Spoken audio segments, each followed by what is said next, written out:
Olá, senhoras e senhores, admiradores do direito. Eu sou Fernando Henrique, com meu amigo. Ernesto Gabriel, Nós somos alunos da UNEAL, no oitavo período. do curso de Direito.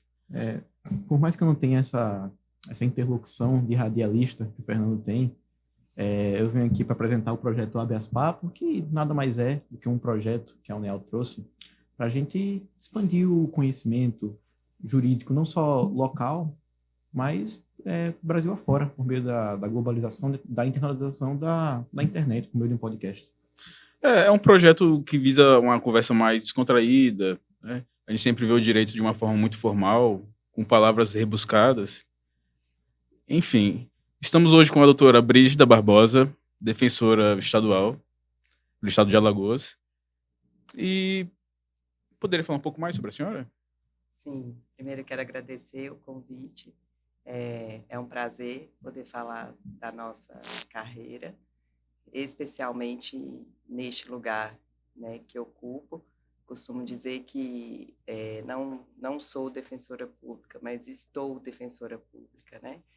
Porque eu entendo que tudo é passageiro e, de certa forma, a contribuição que a gente faz ainda é muito mais pela instituição do que por nós mesmos. Então, nesse sentido, eu ainda sou um pouco romântica com a forma que a gente se coloca na profissão que a gente escolhe.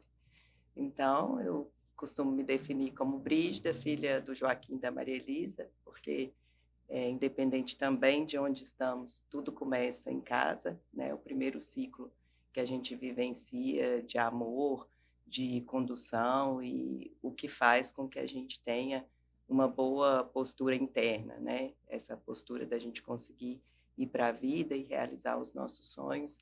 Eu entendo que isso tudo começa no nosso seio familiar, que nunca é perfeito, mas sempre foi perfeito para nos dar o que a gente precisa, que é a vida, né? Se não fosse naquele lugar, com aquele pai, com aquela mãe, nada teria, a vida não teria vindo com o nome, com o CPF, com o RG que veio. Então, me defino assim, né?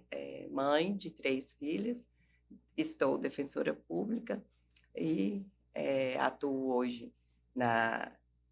no Sertão, numa comarca única, e também aqui em Arapiraca, na parte de direitos difusos e coletivos, à exceção do coletivo de saúde, e em uma atribuição de cível residual.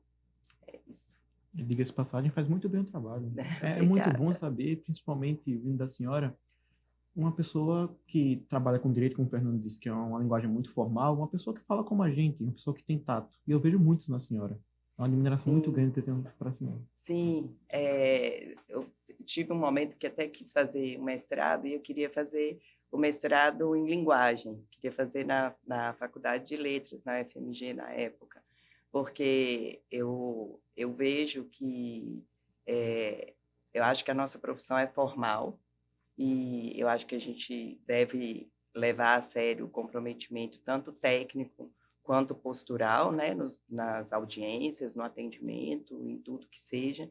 Mas eu acho que a gente, principalmente na defensoria, a gente precisa construir uma linguagem que nos aproxime, né?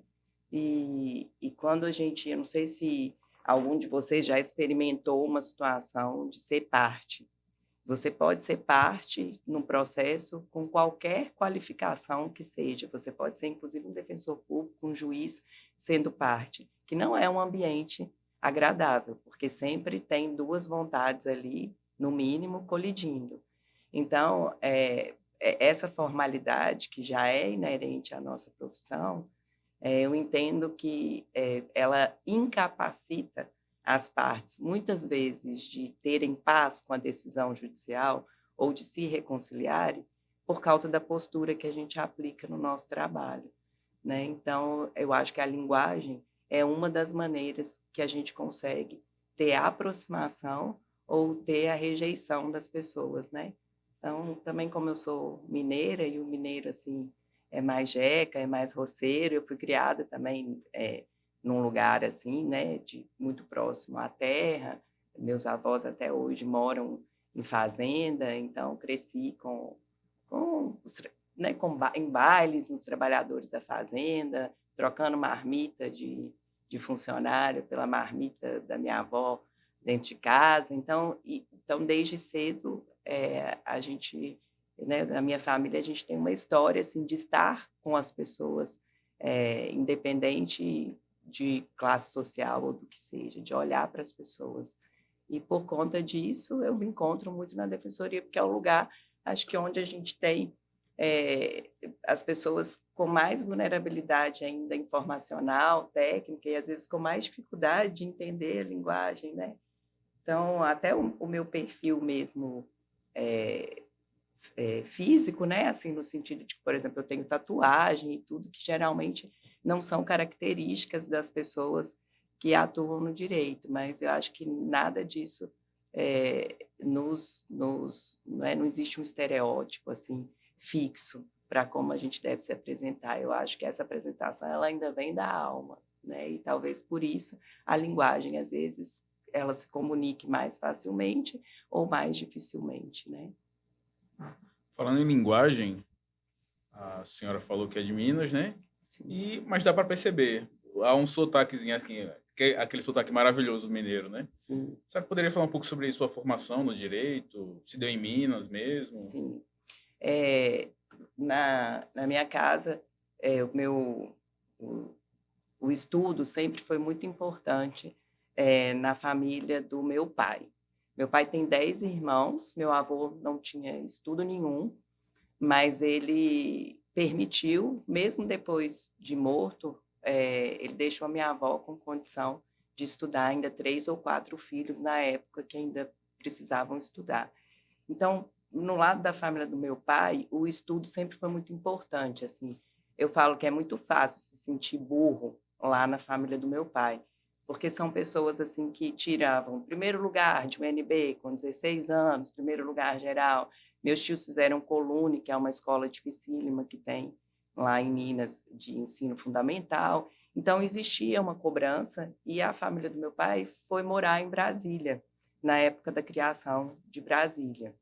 E, por conta disso, embora, como a gente morava no interior de Minas, como eu era a única mulher em casa, aí meu pai disse, minha filha, onde você quiser estudar, você vai. E aí, na época, por ter essa família, né, a minha tia mais velha foi uma professora transgressora na época, lá na fazenda, porque ela foi estudar muito cedo, saiu de casa com 7 anos, o meu avô enviou para Ouro Preto, que é onde tinha escola melhor, e a gente tinha um tio que era do Exército, então ele era ele que puxou a minha família na época para Brasília. Então, o início da ida para Brasília veio por causa dessa história com a família do meu pai. E aí a escolha mesmo do curso, eu não tinha muita afinidade, assim, nunca pensei, na verdade, em fazer direito. Né? O que eu tinha vislumbrado na época era de fazer arquitetura ou decoração, cheguei até a pensar em fazer história, mas eu não pensava no direito. Mas aí, quando eu estava terminando o 2º grau, aí o meu pai colocou meio que como imposição, assim, tipo, se você quiser estudar, você pode até ir para onde você quiser ir, mas vai fazer direito, porque tem tudo a ver com você. E aí, eu não gostei por muito tempo, e eu custei entender também um pouco do porquê eu não gostei.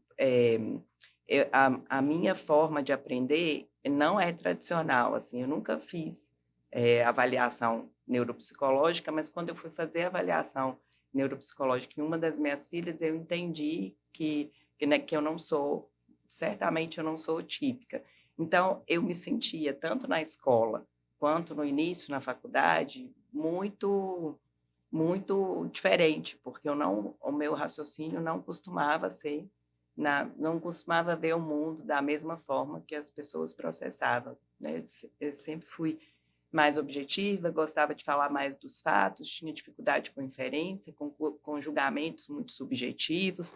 Então, por conta disso, eu me senti na escola muito inferior, né, aos meus irmãos, tanto que eu sou a única em casa que fiz universidade privada, os meus irmãos também, eu brinco que nós somos 4. E aí o mais velho e o mais novo são espetaculares, assim, em termos de QI, né? Aí eu falo, olha, os neurônios e a beleza lá em casa ficou concentrado nas extremidades, porque eles também, eu considero que eles são os mais bonitos, né? Aí eu e o acima de mim, que a gente tem 1 ano só de diferença, a gente se parece, e aí eu falo, ó, a gente ficou com menos neurônio que os das extremidades. Então, aí eu comecei o curso de Direito muito, assim, perdida, mas Brasília é um ambiente que eu acho que é maravilhoso de estudar. Na época, então, tinham poucas universidades, foi 1998, porque todo mundo vive do direito, né? Naquela época, então, todo mundo vivia do direito. Então, os nossos professores eram os ministros, eram pessoas, né? Era o Procurador-Geral da República, na época, que lecionava processo penal. Então, a gente tinha um estímulo também por causa do que eles significavam enquanto figuras do direito no país, né? Enquanto personalidades no país. E aí, no final do curso, quando a gente começou a ter prática jurídica, foi quando eu comecei a entender. Aí eu fiz estágio e tudo, sempre trabalhei, mas não me identificava. E aí, no final do curso, quando a gente começou realmente a produzir a peça, a ir para o estágio de verdade e ter já um pouco dessa consciência, desse caminho básico do entendimento do direito, né? Assim, você conseguir raciocinar o básico do direito civil, o básico do processo civil, o básico do processo penal. Eu senti assim que isso tudo ficou contemplado de forma objetiva quando a gente começou realmente a praticar. E aí eu comecei a me encantar pelo curso. E aí eu comecei a me arrepender absurdamente de não ter me dedicado desde o início, porque aí eu falava assim, quando eu formar, eu vou ter que estudar tudo de novo. Foi exatamente o que eu fiz. Quando eu me formei, eu peguei, comprei um livro de cada matéria básica e eu voltei a estudar o básico do direito. Eu passei 1 ano estudando o básico do direito, porque eu sabia que eu tinha uma carência lá atrás, né? Como eu disse para vocês antes da gente começar, eu fazia outro curso, eu fazia teologia também, então eu acabava ficando muito dividida, e como teologia também era um curso puxado, então eu acabava me dedicando muitas vezes mais lá. E aí, quando formei, ainda fiquei... Aí fui para a Defensoria Pública de Brasília, aí foi quando, de fato, eu comecei a entender que poderia existir um espaço para mim no direito e sempre com essa paixão realmente pela Defensoria Pública, né? Então, foi mais ou menos assim. Aí eu custei a começar a fazer concurso, daí na época, logo que eu me formei, eu me casei, aí esse meu marido já estudava para concurso há muito tempo, e aí ele passou no concurso para magistratura, quando a filha mais velha da gente tinha 1 ano, mais ou menos, e aí eu fiquei muitos anos da minha vida assim, acompanhando as idas dele como juiz substituto para o interior e deixando a minha carreira mais de lado, né? Aí eu fui trabalhar nas faculdades, fui trabalhar em núcleo de prática jurídica, advoguei um pouco, que foi esse período que eu saí da Defensoria de Brasília, porque a gente se mudou para a Bahia. E aí, quando eu já estava mais velha, lá com 30 e poucos anos, foi quando eu disse, agora eu preciso finalizar o meu processo com o direito. E aí eu fui estudar para concurso. Como foi que a senhora chegou à conclusão, quando a senhora disse que depois de tanto tempo a senhora decidiu que era o momento para a senhora, para o direito. Como foi que esse caminho veio chegar aqui em Alagoas? Como foi chegar aqui? Como foi lidar com o povo alagoano, com a justiça alagoana? Sim, eu sei que é muito teórico quando a gente está na travessia do estudo falar isso, mas eu acho que de trás para frente, né, para quem já passou, todo mundo vai concordar com o que eu vou dizer, assim. Em geral, quando a gente começa a estudar, a gente pensa que é uma meta, né, que é um propósito, que é algo cartesiano, assim, que é algo fixo. Eu quero estudar, eu quero essa carreira, eu vou conseguir. Eu nunca trabalhei com essa possibilidade. Primeiro, porque eu tinha visto, né, o meu ex-marido, né, que na época era meu marido, estudar, então eu sabia que existia uma possibilidade de não passar, porque ele não passou, por exemplo, no estado dele, né, ele não passou no DF, né? Então, eu sabia que existia essa possibilidade de não passar. Então, eu trabalhava bem com essa possibilidade de não passar.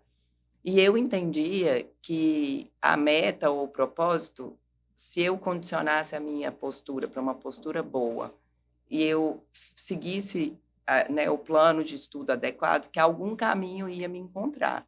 Mas eu não tinha, por mais que eu quisesse, por exemplo, na Bahia, eu quis muito o concurso da Defensoria de lá. O de Minas, eu quis muito. Então, é óbvio que eu estudei com mais afinco, porque eram os estados em que eu queria estar.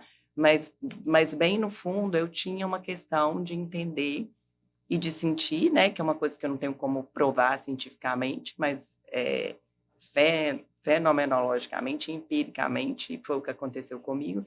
Eu tinha uma perspectiva de que se eu tivesse, que o estudo não ficaria perdido, que ele ia pairar em algum lugar. E foi basicamente assim que aconteceu, porque eu comecei a estudar e aí comecei a fazer as segundas fases, mas reprovei muito, muito, muito, muito em segunda fase. E aí, quando eu passei em Alagoas, eram poucas vagas. Então, eu também achava que poderia não ser chamada. E aí, eu peguei toda essa bagagem que eu tinha de vida, de estudo, né? E aí, na época, eu me divorciei e voltei para Minas. E eu fui advogar. E, então, entre a aprovação no concurso e a nomeação aqui para a Defensoria, eu fiquei uns 7 anos em Minas e eu advoguei e eu fui feliz. Tanto que no dia que eu tomei posse, no meu discurso eu disse isso, assim, que a minha vida estava de um jeito que eu me sentia realizada, assim, eu achava que eu não podia ser mais feliz do que o tanto que eu estava, porque eu não conseguia, era muito legal, assim, porque o estudo, ele te capacita, né? Assim, o concurseiro tem que ser muito humilde, porque você toma muito na cara, você toma muita reprovação, você toma muito não.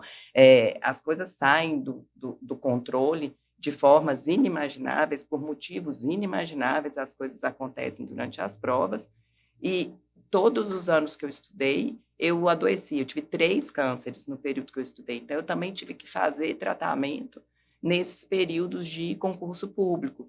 Então, eu brinco que isso me tornou, assim, meio que antifrágil, né? Não bastava ser só resiliente, eu tinha que tirar algum proveito daquela situação. Então, o proveito que eu tirei foi esse, de entender, de sentir que nada daquilo que eu poderia estar usando aquele meu tempo, aquela minha dedicação para estudar e não ser aprovada num concurso, mas fazer um bom uso disso. Então, quando a advocacia chegou na minha vida lá em Minas, eu recebi isso com muita vontade, com muita potência, com muita coragem. Foi muito legal o trabalho que eu fiz lá. E aí, o que é mais legal ainda é que hoje, quando eu me vejo aqui em Alagoas, eu sinto assim, que se eu tivesse sido chamada lá naquela primeira turma, eu ia fazer muita merda, porque eu não estava preparada. Então, embora eu seja mais velha, eu tenho 45 anos, mas o que eu sinto é que o quanto esse percurso na advocacia foi importante, exatamente porque estar aqui ou em qualquer lugar ou em qualquer cargo que a gente ocupa, não é só aquela questão isolada, é a vida das pessoas, né? Então, se a gente não tomou bem a nossa vida ainda, como é que a gente vai ajudar as pessoas a conduzirem a vida delas? Então, eu vejo o quanto foi importante esse período da advocacia, porque muita coisa que eu vivenciei de prática, hoje na Defensoria Pública, né, e desde que eu vim, porque quando a gente vem e o nosso curso de formação é rápido, assim, 1 semana, e a gente vai para a comarca, né? Na época não tinha assessor, eu tinha uma estagiária, então, assim, olhar para aquilo tudo não me fez infartar, não me fez ter um troço, porque eu tinha esse percurso da advocacia. Então, eu sabia que eu ia conseguir criar ali um organograma e organizar para que a vida funcionasse dentro daquela nova profissão, né? E quanto ao Estado, desde que eu morei na Bahia, morei 11 anos na Bahia, e eu voltei para Minas, as pessoas em Minas se incomodavam, porque, embora eu ame meu estado, mas eu me sinto mais identificada com o Nordeste. E eu também não sei explicar isso, mas foi muito proveitoso o tempo que eu morei fora. Eu tenho muitos amigos ainda. A minha filha mais velha faz universidade em Salvador, também tem essa afinidade com o Nordeste. E aí eu sempre tive assim, essa ânsia de voltar. Eu me sentia um pouco desalinhada com o lugar lá em que eu nasci, né? Então eu voltei, convivia, mas eu sentia mais afinidade com a vida que eu tinha tido no Nordeste. Então, hoje, com essas possibilidades de permuta, eu não consigo pensar em permuta, porque eu sinto que aqui é a minha casa, que aqui é o meu lugar. Então, eu gosto dos juízes que eu trabalho, eu gosto dos promotores, eu gosto do povo daqui, né? O povo do sertão também é um povo muito acolhedor. Eu gosto da estrutura que a gente tem aqui de vida, eu gosto da estrutura da defensoria aqui, né? Não são muitos defensores, então a gente se conhece, a gente consegue fazer muito trabalho conjunto, ter um apoio institucional que eu acho que é muito importante, né? Principalmente no início da carreira. E eu amo Arapiraca, assim, então a sensação que eu tenho é que aqui é a minha terra. Quando eu falo para as pessoas, eu falo aqui é a minha casa, assim, espero ser tipo Chalub, ficar aqui e morrer aqui. Só não vou ficar lá no Asa igual ele, mas o resto... Amor incondicional. Tia Alagoana, então, né? De coração. Já, de Para mim, coração. eu já considero a senhora mais alagoana do que eu. Veio para cá, para Alagoas, defensoria, sozinha. Como é lidar com esse mundo todo novo e sendo mulher com essa carga toda de vida? Porque 3 problemas de saúde desse jeito, a gente sabe que é muito pesado. Sim. Assim, isso foi uma parcela difícil no início. E, às vezes, na rotina, ainda é um pouco complicado, porque é difícil você fazer tudo bem feito, né? Então, eu tenho 3 filhas, mas a minha filha mais velha, como ela já é adulta, então ela tem uma demanda, mas uma demanda que é mais só supervisionada, né? Porque ela consegue lidar com... Eu falo assim, que quando a gente tem filho e passa por esses processos todos de adoecimento, a gente cria os filhos meio diferente, porque a gente sabe que a gente pode morrer. Então, a gente fala da morte em casa com muito mais facilidade. A primeira vez que eu fiquei doente, a minha segunda filha tinha 1 ano e pouquinho. Então, eu sabia que eu podia morrer. E, por conta disso, eu sempre pensei que eu tinha que criar as meninas para o mundo. Assim, daquela coisa lá do Gibran, né? Eu vou me esticar todinha aqui para lançar vocês, mas a flecha são vocês, quem vai encontrar o alvo são vocês. Então, eu acho que por ter esse jeito de maternar e por ter sido mãe boa parte do tempo sozinha, né? Porque eu me divorciei e me divorciei de novo. Eu tenho uma das minhas filhas, essa de 5 anos, de um pai mineiro, né? E ele veio, mas não se adaptou, nos divorciamos, então eu também praticamente educo essa outra filha de 5 anos sozinha. Então, o que eu procurei fazer, né, e não sei se existe uma chave para a educação, mas o que eu procurei fazer foi sempre ter esse entendimento, que elas precisavam ter uma semente boa para que elas dessem conta sem mim depois com que tivesse meu nome dentro delas.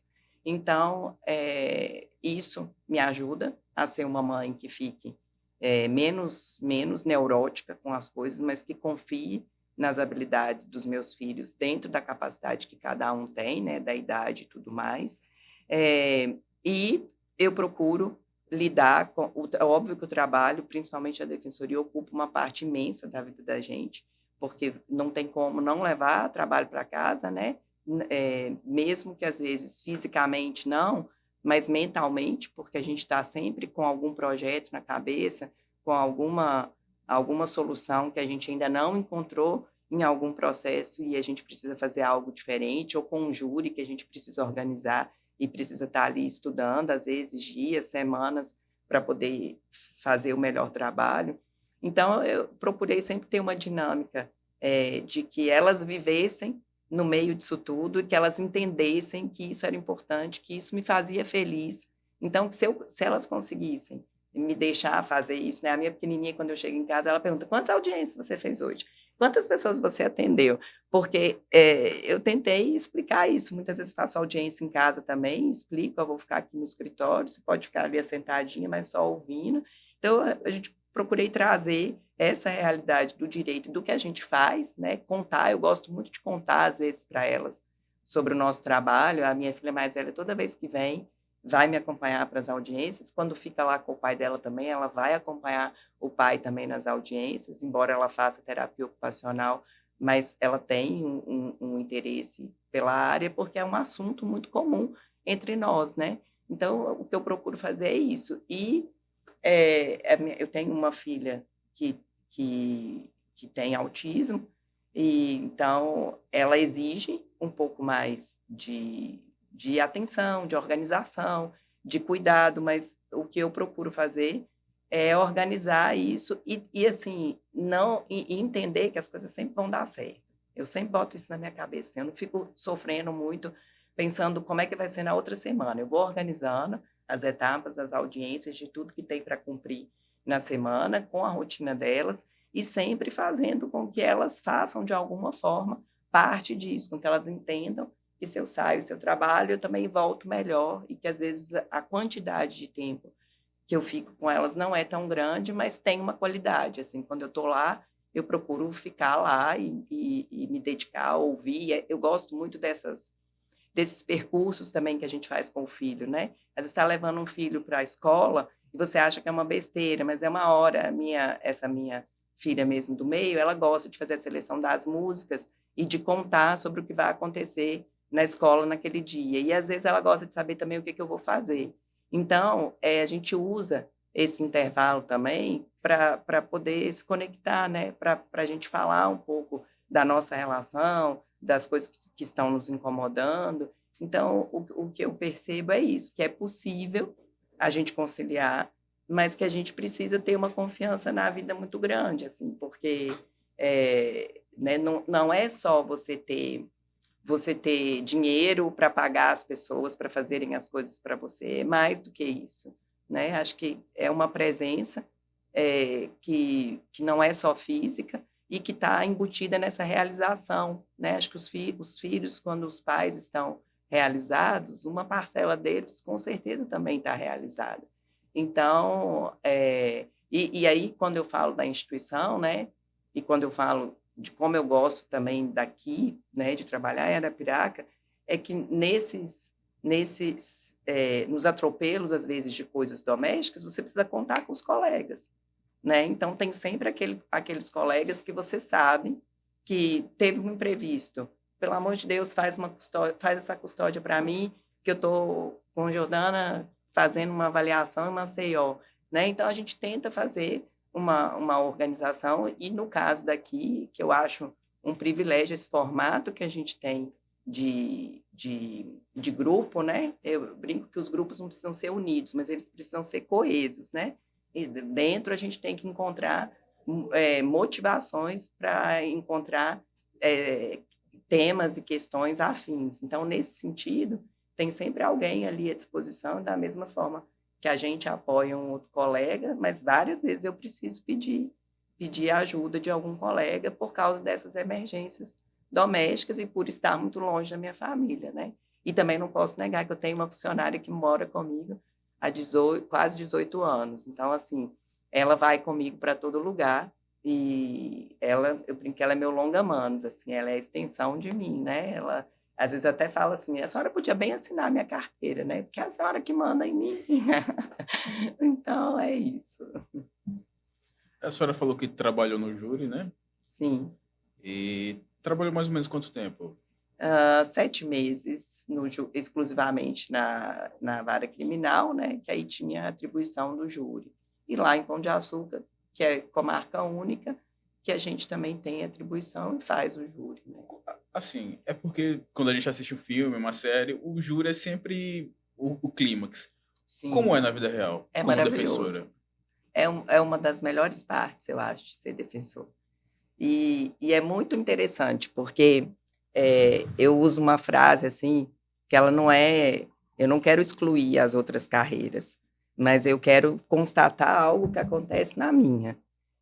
Em geral, eu vejo que o defensor público assim, ele tem que ter muito culhão, né? Porque a gente é pego em várias situações imprevisíveis, tipo, muitas vezes o plenário já está marcado e o advogado que fez a instrução, ele renuncia, por exemplo. E aí o processo foi todo organizado sob o viés lá, né, do intelectual, de um advogado e tal, e você tem o plenário e às vezes o juiz liga e fala, para a gente já está todo intimado, sorteio de jurado para não perder o plenário, você vem fazer? Né? Então, assim, às vezes um colega tem um imprevisto também, era ele que ia fazer o júri, mas ele fica doente, enfim. Então, eu acho que essa emoção que vem carregada, né, dessa assistência, que é a assistência que constitucionalmente a defensoria tem que prestar, ela nos empurra assim, para um lugar de muita atitude, de muita força, de muita ponderação também. Então, eu acho que o júri... tem duas questões no júri que me chamam muita atenção. Uma é porque eu ainda acho que o processo em geral, principalmente o processo penal, né, não vou dizer o mesmo do processo civil, mas eu ainda acho que o processo penal ele só é aceito da forma que ele funciona porque não é com a gente, ou não é com um parente da gente. Porque eu ainda acho, né, que no Brasil é quase que a defesa que tem que provar a inocência, e não o Ministério Público que tem que provar a acusação. Isso é invertido de forma muito sutil, inclusive pelos próprios fundamentos de mídia e por um pouco de preguiça, eu acho que a gente tem de pensar fora da caixa. Então, sutilmente, a gente traz esse papel para o processo penal. Então, o júri, para mim, é a maior expressão disso, porque é uma situação que eu digo sempre assim, que eu nunca vou... eu sei que aquilo não é meu, aquela história não é minha.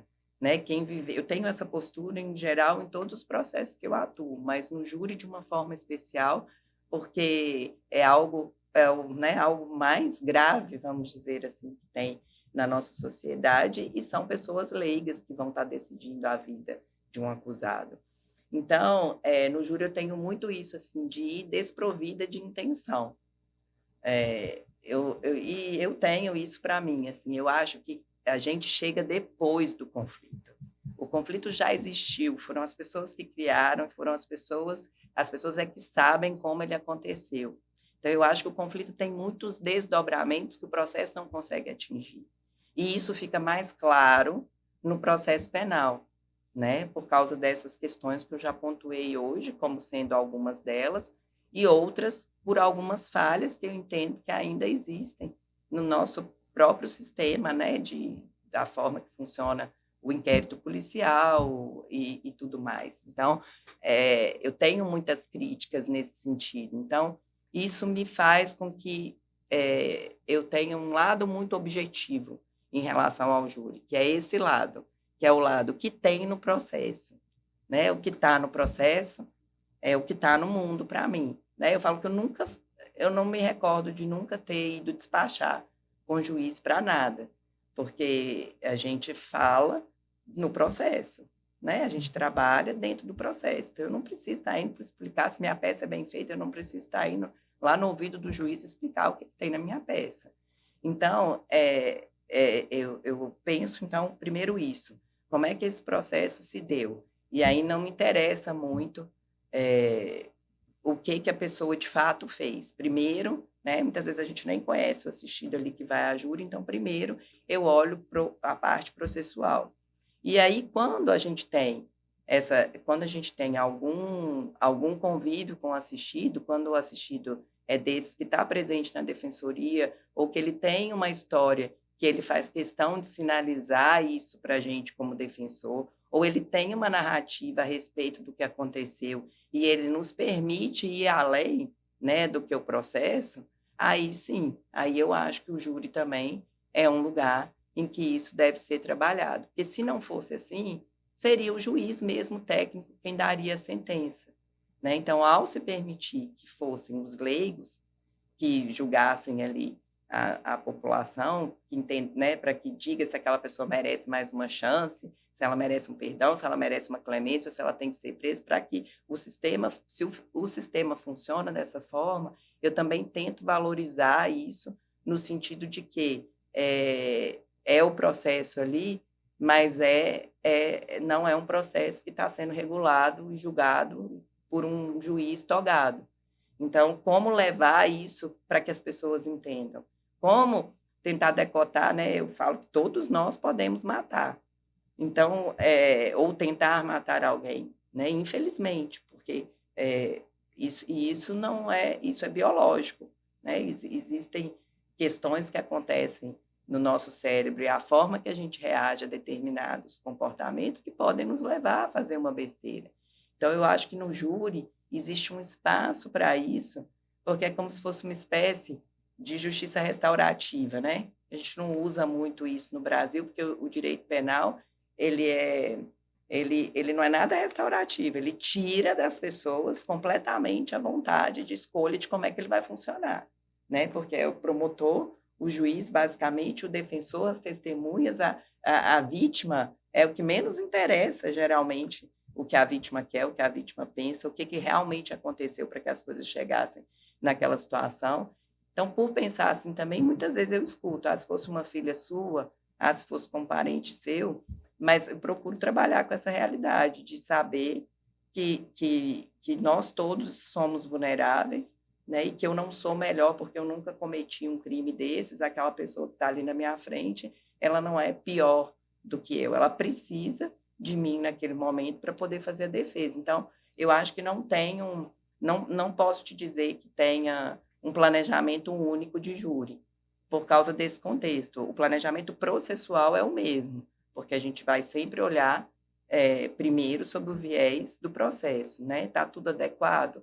Foi tudo da forma realmente que deveria ser, né? Agora, quando o assistido vem e traz essa outra bagagem, essa outra história, e existe espaço para isso no júri, então eu particularmente gosto de trabalhar com isso no júri. Eu acho que o júri fala não só de direito, ele fala também de vida, ele fala de como nos relacionamos, ele fala de que tipo de ser humano a gente está se preparando para ser no mundo, ele fala de relacionamento, né? O tanto que as pessoas brigam por vaidade, quantas pessoas aí se matam, né, esses delitos começam por isso, porque um ofendeu a honra do outro, porque não sabem conversar, né? Porque não sabem dialogar, aí vai parar lá no júri, né? Então, assim, aí nesse sentido eu ainda sou muito romântica, porque eu acho que o nosso trabalho, a gente não faz um trabalho preventivo, porque a gente não tem educação,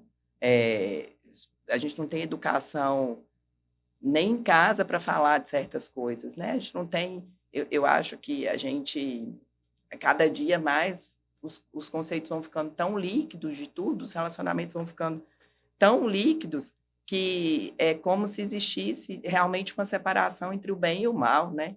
É como se realmente existisse um lugar fixo, como se como se existisse um bom e um ruim. Eu não acredito nisso, porque eu acho que nós todos temos isso, né? O ocidental não lida bem com frases, com qualidades, por exemplo, muito opostas dentro de uma mesma frase, mas o oriental, sim. Então, eu gosto de dizer isso, tem um Deus, mas tem um diabo também dentro de mim, né? Então, eu tenho uma faceta que faz o bem, mas tem a outra que também faz o mal, né? Os pecados mesmo, se a gente for ler a criação dos 7 pecados capitais, eles têm benefícios. Se não fosse a inveja, José não teria liderado como liderou, né? Foi exatamente pela inveja dos irmãos que ele foi vendido como escravo e fez o que fez na história do cristianismo, na história do mundo, né? Para quem não é cristão.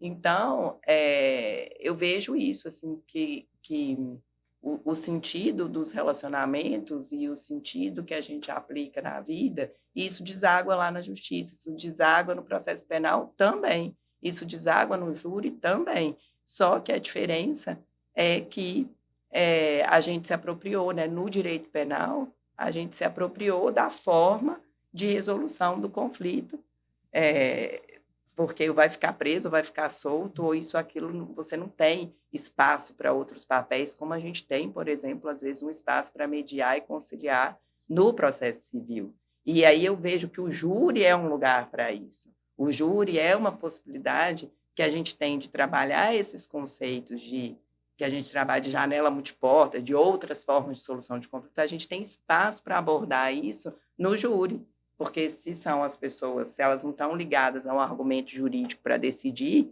então a gente precisa colocar a pessoa como um todo. Por isso que eu não aceito, se ficar me dando pressa, né, de, vai gastar quanto tempo? Vai falar de novo? Vai voltar? Já vem. Ela vai, nossa, vai falar o tempo todo que tem. Quando sou eu, todo mundo já espera que o júri vai demorar. Mas é a vida da pessoa, né? Então, eu penso isso, que tem esses dois momentos. Então, às vezes, algum colega fala assim, Brígida, faz esse júri para mim. É simples, ele confessou e tal. Para mim, nunca é só isso, né? Porque já me aconteceu de estar em júri, que o processo era muito ruim.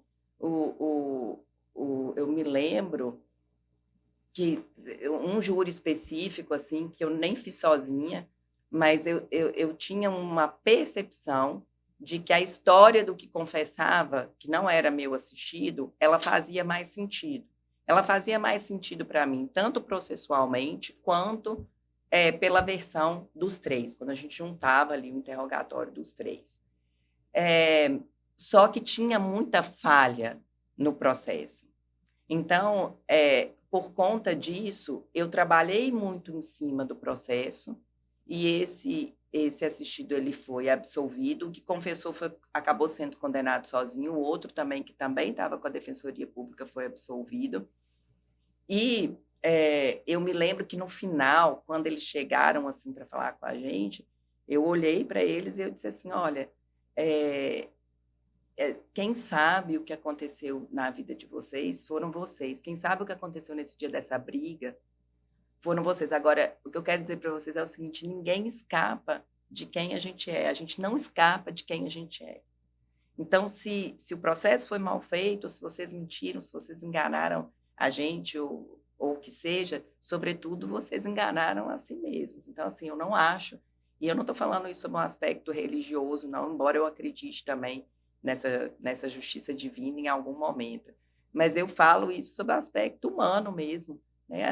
Eu sinto que a forma que a gente tem de se relacionar com o mundo tem interferência no que a gente colhe, né? A vida da gente é mais eficaz ou menos eficaz a depender de como a gente se comporta perante ela, né? Então, por conta disso, mesmo em situações, né? Eu me lembro, acho que basicamente desse, que foi um júri assim que, né, que no fundo eu tive um pouco de intenção, porque eu gostaria que todo mundo falasse a verdade, eu gostaria que aquilo que eu achava que era verdade fosse de fato a verdade, que eles revelassem, porque eu também não sei se é a verdade, porque é o que eu estou dizendo, processualmente tinha brechas absurdas, né? Mas eu tinha ali um sentimento de que o réu que estava confessando e que incluía esses outros na cena do crime, com mais algumas falas de algumas testemunhas, eu acho que até só de inquérito e tudo,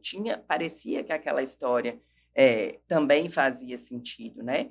Mas eu entendo isso, que a gente lidera do lugar da gente. Por isso que eu não me importo quando perguntam, você defende bandido ou o que seja, eu não me importo por isso, porque eu não defendo bandido. Eu cumpro o papel de defensor público, né? Então, bandido ou não, até digo assim, quem não é bandido? Né? Porque quem é que nunca mente? Tá. Então, tem um alecrim dourado que faz tudo perfeito, que segue 100% de todas as leis, que nunca passou um sinal vermelho, que nunca quase atropelou alguém na faixa de pedestre, né? Que nunca pegou um papagaio e botou em casa, que nunca desmatou, enfim, né? Então, assim, nesse sentido, a minha cabeça não funciona muito no padrão tradicional e, por conta disso, eu vejo mesmo essa situação de júri ou de quem seja, assim, eu tenho que liderar do meu lugar. Então, uma coisa é o que a pessoa fez e o lugar dela no conflito, e outra coisa é o meu papel nesse conflito. O meu papel é só ser defensora pública, Eu não sou a professora, eu não sou a mãe, eu não sou a ajudante, eu não sou a psicóloga, eu não sou a salvadora desse cara, eu sou só a defensora pública. Doutora, como é que a senhora trabalha? Porque, via de regra, as pessoas colocam a Defensoria MP como inimigos, entre aspas. Porque um propõe a ação e tem muito essa visão de que uma parte vai colocar um como vilão, outra como herói. Como é que a senhora trabalha com a humanização? Porque a Defensoria, acima de tudo, ela humaniza quem tenta desumanizar a outra parte. Sim, eu acho que isso não é possível no manual. Eu acho que isso só é possível, de fato, a partir da história da gente. Né? Então, quando a gente usa essa palavra, lá nos anos 90, quando a gente começou a falar muito de dignidade da pessoa humana e de constitucionalização do direito, né? Porque o direito civil, por exemplo, era super preconceituoso e machista, vamos dizer assim. Isso tudo, que eu acho que é onde a gente chega no direito, no que a gente chama hoje de humanização, eu acho que só é possível a partir de como a gente conduz a própria vida. Talvez não seja a resposta que ninguém espere, mas é de fato o que eu penso. Né? Eu acho que a gente não formata, a gente não formata o profissional para ser humano. A gente se formata como pessoa para poder dar o que as pessoas precisam. Né? Nessa arte da ajuda, que é o que o defensor público faz, é uma ajuda técnica. Nessa arte da ajuda, a gente não dá o que a gente quer. Por isso que eu disse que eu não sou professora, eu não sou psicóloga, não tem que estar dando lição de moral e pisa ou o que seja em ninguém, porque a história é da pessoa. Né? A minha história é só cuidar do processo, daquilo que ele pede ajuda. Então, eu acho que a humanização está muito mais nesse lugar, né? De como a gente se relaciona com a gente mesmo, com a nossa própria história de vida e leva isso para o nosso trabalho, né? Que é lá o Aristóteles, ele falava de causa material e de causa formal. A causa material é o que a gente faz. Então, a causa material é o direito, são as leis. A causa formal é como a gente faz, que é o que eu chamo de postura interna. Eu acho que a humanização é uma causa formal. Ela é esse fio que conduz o ser humano e o defensor público que está vestido ali naquele lugar. Né? Então, eu não acho que é uma matéria, por exemplo, de faculdade que traz humanização. Né? Eu não acho que é ser defensor público que traz humanização. Eu acho que é essa postura que a gente tem a partir de quem a gente é, que permite com que nessa ajuda a gente leve o humano que a gente é, que é um humano como qualquer outro, assim, né? Eu estava dando aula no cursinho esses dias, aí eu peguei minha carteira funcional, que era o último dia, eles iam fazer a prova, falei, olha, a gente trabalha muito para poder chegar aqui, sonha muito com isso, mas vocês precisam entender que isso é só uma parte da minha vida, o resto eu tenho problema igual vocês, a vida é democrática. Então, assim, eu acho que partir desse lugar é o que faz com que nesses conflitos a gente não fique muito preocupado quem é o vilão, quem é o herói. Eu sei que isso é difícil para o mundo que a gente vive, porque a gente vive num mundo completamente dividido e as pessoas querem ter razão, então elas criam um cabo de guerra e você fica ali no meio. Né? O processo é uma metáfora a isso, muitas vezes. Então, a pessoa que entra para ajudar, eu brinco que ela tem que vir com uma postura neutra. Não é só o juiz. A postura neutra não significa você ser covarde na defesa ou você ser covarde na acusação, se você é MP, por exemplo. Não é isso. A postura neutra é isso que eu estou dizendo, que é a postura interna, que é a causa formal do Aristóteles, que é como você trabalha com o direito. Né? Então, é muito menos sobre teoria e sobre palavra e muito mais sobre condução do trabalho. Né? Então, isso é muito interessante. E eu acho que isso não deveria assim, se aplicar só ao defensor público. Né? Acho que todo mundo, o advogado, todo mundo que está tá ali no processo, que está no meio de conflito, tem uma responsabilidade muito grande, né? Então, se a gente não tiver esse equilíbrio nessa postura interna, eu acho que ou as partes sofrem mais, ou a gente sofre mais. Assim, a senhora disse isso, eu poderia dizer que vocação para a defensoria, vocação para o defensor no geral, inclusive a particular, é aliar técnica e humanidade? Sim, sim.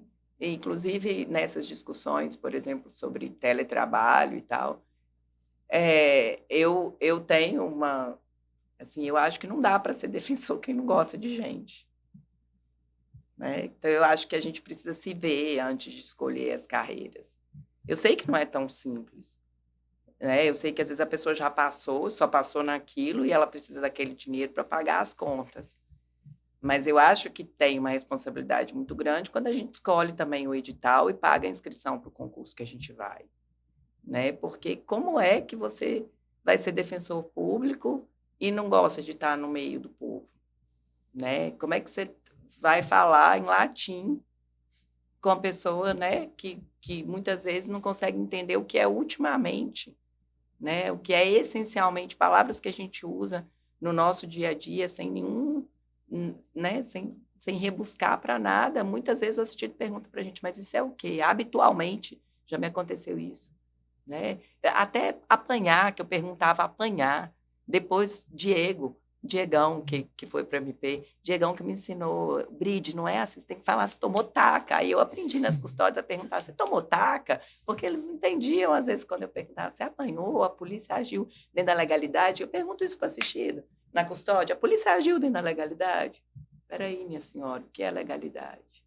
Né? Então, assim, então eu vejo que ser defensor público sem ter isso que a gente chama, né, dessa humanidade, isso não significa que você vai estar sempre sorrindo, que você, né, que você é ali o arauto da... Não, a gente, é o que eu disse, a gente é humano, a gente tem dia que você está tão vidrado num negócio que você passa e às vezes não consegue ver uma pessoa que está ali precisando de você, né? Eu não estou falando de trabalhar perfeito.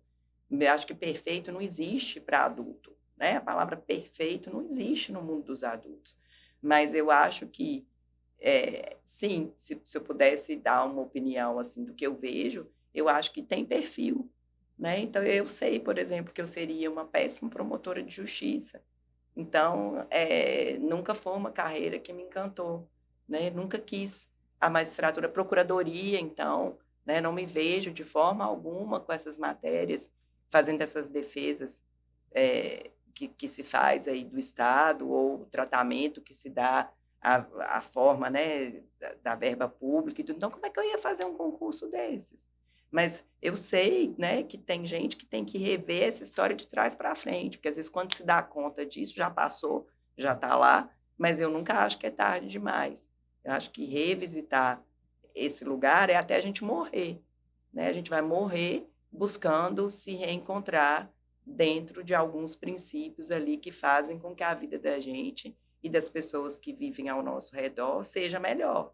Então, eu acho que isso só acaba, de fato, com a morte. Então, talvez esteja dizendo isso, daqui 5 anos, se me chamarem de novo, eu vou poder contar várias outras histórias que eu fracassei nessas tentativas, né? Então, eu vejo que não tem como. O que você disse, para mim, é uma verdade. Assim. Acho que não conseguiria perceber dentro da minha realidade, né? Não sei como é a realidade de cada defensor, mas dentro da minha realidade, se eu não tivesse isso, não buscasse isso, porque acho que a gente não tem, a gente busca, se não buscasse isso, eu acho que não daria conta. Ou ia achar a carreira chata, né? Não ia me realizar, porque ia ficar muito incomodada com isso tudo, com esse inesperado, essa pauta, às vezes, enorme, aquele mundo de gente para atender, né? Chega um monte de gente desesperada, recebi uma notificação para sair de uma área de preservação ambiental, até você entender, juntar documento, explicar. Você imagina quando a gente é parte. E eu tenho um advogado que ficou brava quando ele fala comigo, tem que juntar isso, você fala, não pode fazer, não. Então, assim, eu sei o que é ser assistido, porque não é fácil. E aí você imagina, se a gente que tem todo o conhecimento de como é a instrução do processo, a gente é chato quando a gente é parte, porque a gente também não quer produzir a prova, a gente quer que o defensor e o advogado entre no sistema e ache tudo e jogue lá na petição, né? Então, imagina para o assistido a gente explicar isso, né? Um comprovante de renda, de residência, eu preciso de uma declaração. Então, assim, como é que a gente conseguiria ser feliz, né, num trabalho desse, se a gente não vivenciar isso, né? Então, eu acho que é uma condição sine qua non, dentro da minha realidade como defensora, aliar a técnica, a vontade de estudar e de entender cada dia mais e de se atualizar dentro do jurídico, mas aliado a isso, essa postura interna, que eu chamo de postura interna e que você está chamando de humanização. Caminhar entre os dois mundos. Sim. O mundo jurídico, técnico e o mundo humano. Acho que nem são dois mundos. Caminhar no mundo, porque o mundo é isso, é uma junção de bem e mal, de certo e errado, e o tudo, né? Não dá para excluir. E a gente tem uma tendência muito grande de excluir. Hoje é fácil excluir, né? Se você vai ler a história da humanidade, se você pega lá Sapiens e vai ler.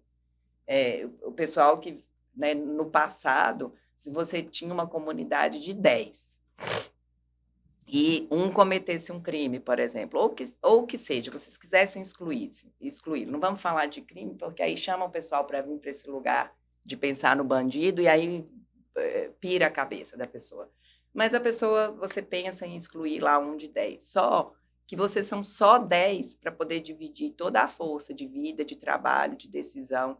Então, tirar um faz muita diferença, né? Tanto que no passado, realmente, a depender da situação, quem causou a exclusão daquele um tinha que dar um jeito de cumprir aquelas tarefas. Então, excluir no passado era muito difícil, só que excluir hoje é muito fácil, né? Porque você vai lá, não, esse estagiário não é bom, né?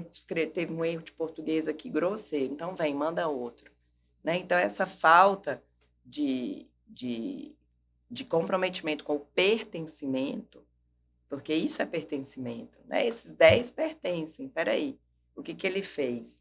Né? Então, em todo conflito, né, se eu tenho um casal, né, a maioria das vezes a gente quer jogar a culpa só no outro, né? E eu posso falar isso de carteirinha, porque eu já separei várias vezes, então eu sou uma ótima pessoa para falar mal de mim.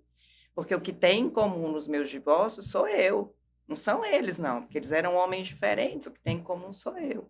Então, o que eu faço no meio dessa confusão que me leva a agir sempre dessa forma, onde eu acabo preferindo me distanciar das pessoas, né? Então, isso vale para todo mundo. Eu não posso dizer que foram eles, que foram as pessoas, né? Que eu sou uma maravilhosa, santa, perfeita.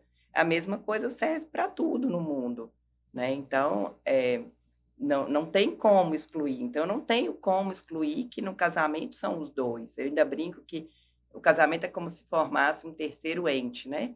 É você inteiro, o outro inteiro e esse terceiro que é o casamento, que são as regras e os valores e tudo que essa combinação de pessoas vai fazendo que exista, né? Que seja uma família, um casamento, o que seja. Então, isso acontece o tempo todo, a gente quer excluir. Então, quando eu falo assim, não, né, seria mais cômodo dizer, né? E a gente escuta isso na defensoria o tempo todo, não, o divórcio deu errado porque ele me traiu. Não, peraí, né? Então, assim, eu não tenho essa crença, eu tenho essa crença do pertencimento, eu acho que tudo faz parte. Então, eu estou usando o casamento como exemplo, porque é algo em que eu posso me autocolocar e eu acho que a melhor forma da gente justificar o que a gente pensa é quando aquilo faz parte também da nossa história, mas eu entendo que isso está nesse todo, né? Está nessa história que eu estou contando de quando eu tenho 10 e eu quero excluir um, o quanto isso era mais difícil no passado e o quanto isso é mais fácil hoje.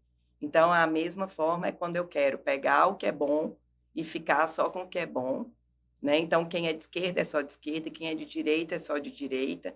Então, a cada momento, o que a gente vem fazendo é isso, é tentar realmente separar como se isso fosse possível. Na minha visão de mundo, não é possível. Eu acho que esse bem e esse mal, esse certo e esse errado, esse bom e esse ruim, né? Esse marido e essa mulher, esses 9 com esse outro que cometeu um erro, eu acho que está todo mundo junto, misturado. Não são opostos, são complementos. No fundo, é tudo uma entropia, né? É tudo um caos. Eu achei interessante que a senhora falou, de falando com o assistido, que o doutor Diego ajudou a senhora a se comunicar mais com eles. E aconteceu recentemente, acho que anteontem, o doutor André me chamou para falar com o assistido. Eu estava explicando, não, uma ação anulatória, o doutor, do jeito dele, né? Interrompeu. Explica para ele o que é uma anulatória. Aí gostaria que a senhora falasse como é essa comunicação da forma que o povo consegue entender, né? Sim, às vezes eu pego papel e desenho mesmo, assim, de forma simples, né? E assim, tem que ser criativo. Eu uso muito essa palavra, porque por isso que é muito importante a oitiva. Por isso que nessa primeira abordagem que você tem com o assistido, ou mesmo no meu caso, por exemplo, que eu não fico no setor de inicial aqui em Arapiraca, mas eu recebo o assistido depois para poder dar continuidade. Então, na hora de fazer, às vezes, uma réplica ou de fazer um recurso, ele está ali na minha frente. Então, eu acho que, primeiro, para eu conseguir ter essa linguagem para explicar, eu tenho que saber ouvir, né? Então, fazer as perguntas certas e ter uma escuta que rastreia o que é importante para o trabalho, eu acho que isso facilita a comunicação, porque quando você começa a ouvir, você também começa a entender o padrão do outro, né? Então, você vê o assistido que, às vezes, ele já chega lá bem definido do que ele quer. Então, você já sabe mais ou menos como é que é a linguagem que você pode usar com ele.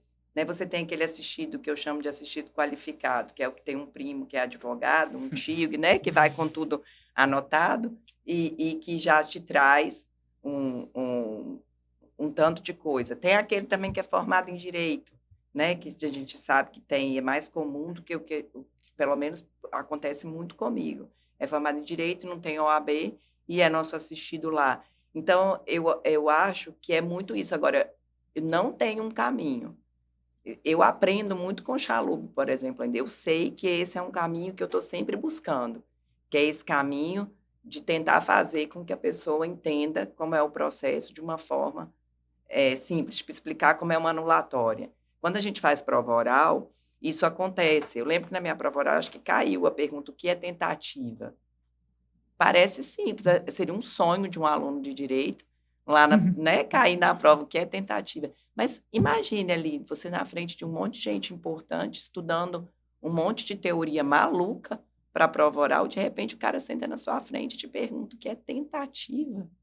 Né? Então, acho que o que Chalub fez com você aí, quando falou, explica o que é uma anulatória, foi basicamente isso. Peraí, esmiuça. Então, aí eu acho que a gente precisa de criatividade. Né? Então, talvez eu tentaria sair por aí na anulatória, mesmo dizendo assim, olha, e o que fizeram aqui para a senhora, esse empréstimo ou essa cobrança aqui que fizeram, foi a senhora? Isso existiu? Então, o que a gente vai tentar é mostrar para o juiz que isso daqui não pode prevalecer, que essa cobrança não pode prevalecer. Né? Então, mas é isso, tem o assistido que você poderia explicar numa linguagem mais rebuscada. Então, por isso que eu acho que esse primeiro momento dessa oitiva que você faz, das perguntas que você direciona, elas conduzem o resto do seu atendimento.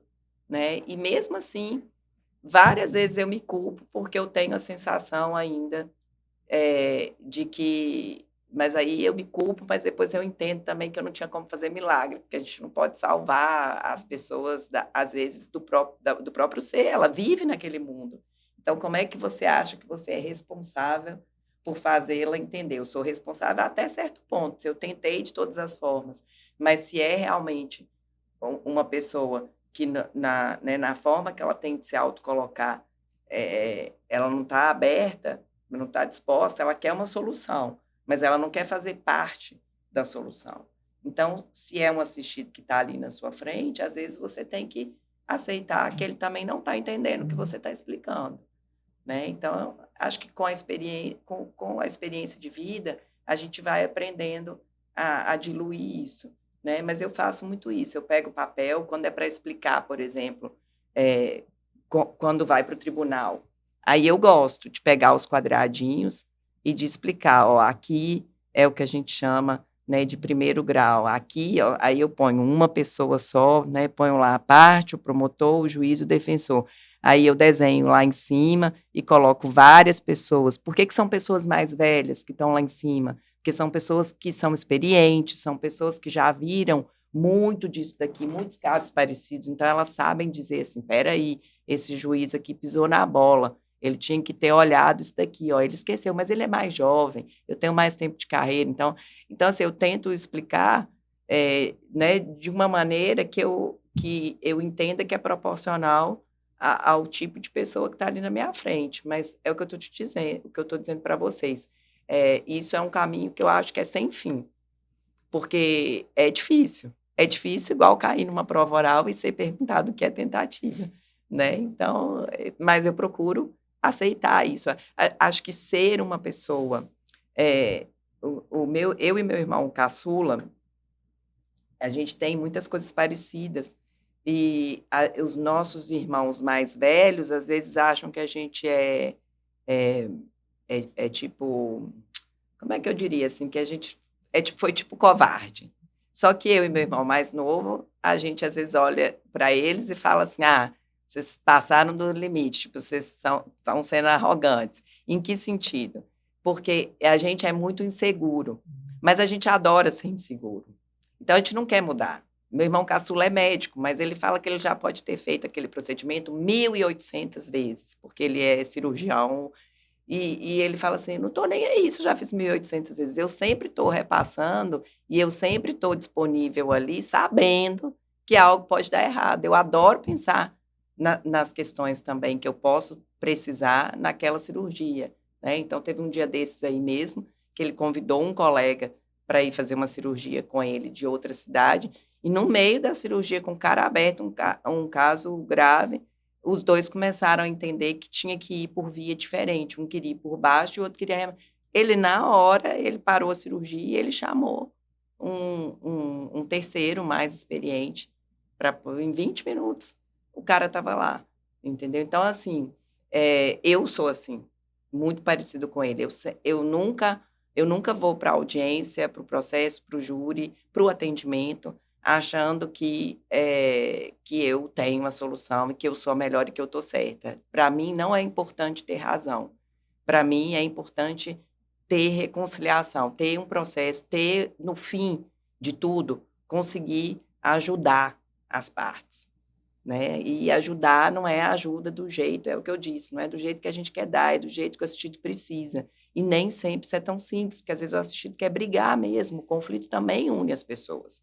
Então, às vezes, você não tem que ficar insistindo para ele fazer acordo, porque ele quer brigar, é a única forma dele ficar ainda podendo falar daquela pessoa, xingar aquela pessoa, né? Então, usa o processo como caminho para atingir outras questões emocionais, né? Então, eu vejo assim, que essa questão da linguagem e dessa comunicação como um todo é uma questão que a gente vai estar sempre buscando e vai falhar muitas vezes também, né? Bom, eu acho que a gente já está perto de encerrar, né? E eu sei que, pelo que a senhora deu a entender, a senhora vive muito a questão do agora, Sim. né? Talvez a questão de vislumbrar a mortalidade, né? Sim. Ou o próprio presente mesmo, ter que lidar com questões presentes das suas filhas. Eu queria saber o contrário, eu queria saber o que a senhora vislumbra agora para o futuro. Expectativas. Daqui 5 anos, você falou breja daqui 5 anos. Então, é muito difícil para mim pensar no futuro. É muito difícil mesmo, assim, isso é um tema constante. Eu não sou ansiosa, porque eu não penso no futuro. Então, eu não sei, na verdade, se eu não sou ansiosa, sabe? Porque Eu tenho uma dificuldade enorme, eu sei que isso tem a ver com toda essa... O paciente oncológico, ele é acompanhado de 6 em 6 meses. Então, mesmo que para me proteger, né, eu criei uma forma assim, eu sofro pra caramba nos dias de exame, eu fico muito diferente, porque eu tenho medo nos dias de exame. Então, eu fico triste, eu fico mais sensível, eu fico preocupada, né, porque eu fico louca para poder receber logo o resultado. Só que entre uma revisão e outra, eu não penso naquilo. Então, eu criei um mecanismo de defesa para lidar bem em ser paciente oncológica, que é não pensar nem na próxima revisão. Então, é muito difícil para mim fazer planejamento assim de futuro. Mas todas as vezes que eu me vejo pensando nisso, por mais que seja difícil para mim, mas as poucas vezes que eu consigo ter expectativa e que eu consigo fazer um planejamento, como seria a Brígida daqui 5 anos, né? O que eu vejo é que, com certeza, eu vou ter menos certeza do que o que eu tenho hoje, né? Eu me vejo sempre nesse lugar de olhar para mim mesma, né? Eu me vejo sempre nesse lugar de autoconhecimento. Então, se eu viver uma coisa que eu sei, que daqui 5 anos, né? Se eu passei 45 anos assim, eu acredito que daqui 5, 10, 15 anos eu me vejo assim, me vejo aqui, né? Já que a pergunta foi essa, eu fui obrigada a me teletransportar para o futuro e eu me vejo aqui e fazendo, né, o que eu posso fazer a cada dia. Acho que sempre nessa mesma perspectiva de família, de trabalho e de autocuidado, né? Então, o futuro, para mim, é esse. Na defensoria, até ser expulsa, até Amém. terminar o tempo. Deus quiser, daqui de Alagoas. Quando não tiver mais jeito, for a expulsória mesmo, né? Mas como eu tomei posse mais velha, é muito bom. É muito bom você começa... por isso que a vida é muito maluca, né? Porque é muito interessante você começar a trabalhar mais velho. É muito interessante, porque, assim, acho que você se frustra muito menos com as coisas, né? Porque você já tem uma história árdua também de vida antes e tudo. Então, assim, acho que a gente consegue, às vezes, valorizar mais o lugar que a gente está. Não sei. Eu sei né, não sei como seria se eu fosse nova e tivesse assumido a profissão, mas eu acho o máximo, assim, porque nesses atendimentos e por termos que lidar muito com a comunidade, com a população, quando a gente é mais velho, nada é muito novidade, né? Então, você consegue diluir a vida das pessoas ali, acho que de uma forma mais tranquila, porque você também já viveu muito, né? Às vezes eu conto muito o caso da minha família mesmo, porque pelo menos a minha não é perfeita.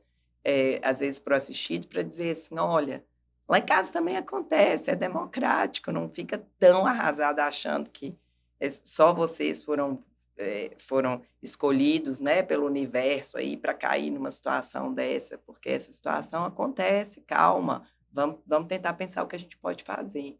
Então, é isso, né, é muito difícil, acho que você fez a pergunta mais difícil de todas hoje foi essa, que realmente eu tenho um bloqueio absurdo, assim, de pensar no futuro, e isso quem convive comigo todo dia, eu sei que sofre por isso. Porque, por exemplo, eu tenho que ir a Minas. Eu não consigo organizar para ir a Minas no fim do ano, porque, no fundo, eu acho que aquele tempo não vai chegar. E eu lembro, não, mas eu ainda tenho revisão no meio do ano. Eu vou ficar pensando em ir a Minas no fim do ano, né? Então, eu sei, por exemplo, que isso é ruim, às vezes, para as meninas, porque elas têm aprendido a lidar. Mas é difícil porque elas querem saber. Mas a gente vai... será que a gente não pode organizar, né, para daqui 2 anos morar em outro lugar, igual agora que tem a Jordana, que daqui a pouco tem que sair para estudar, né? Então, eu tenho dificuldade demais de pensar nisso. Então, acho que essa resposta eu vou te dar de forma muito vaga. De qualquer forma, muito obrigado por presença da senhora aqui, por ter aceitado o convite. E é isso. Obrigada a vocês. Boa Nós sorte. agradecemos. Muito obrigado pela aula também, de qualquer forma. Isso aqui é um aprendizado eterno. Com certeza. É isso. Uma última mensagem para os ouvintes? Que a gente nunca desista da gente mesmo, né? Que a gente, independente da nossa escolha profissional, a gente não tem como fugir do travesseiro, né? Então, acho que a vida é boa e a gente só consegue desfrutar do que a gente recebe, do que a gente faz, de como a gente trabalha, quando a gente está no lugar da gente. Então, eu acho que é isso, que a gente... falo que a morte fala muito mais da vida, né? Porque a gente tem muito queijo ainda para comer, como diria o mineiro. Então, quando a gente se autorresponsabiliza e se autocoloca nesse lugar de, peraí, esse lugar é meu, né? O que eu ainda posso fazer aqui? Isso é muito bom. Então, é isso, que a gente sempre pense nesses queijos que a gente tem para comer e não desista de se enfrentar, de se olhar, de se conhecer. Eu acho que isso parece que ficou nos tempos aí de autoajuda, se falou tanto disso, né, que talvez ficou um pouco vulgar falar em autoconhecimento, mas eu ainda acho que é o autoconhecimento que nos liberta, né, entender nosso lugar de bondade, de maldade, nosso lugar diabólico, nosso lugar divino. Eu acho que isso é um grande aprendizado para a vida.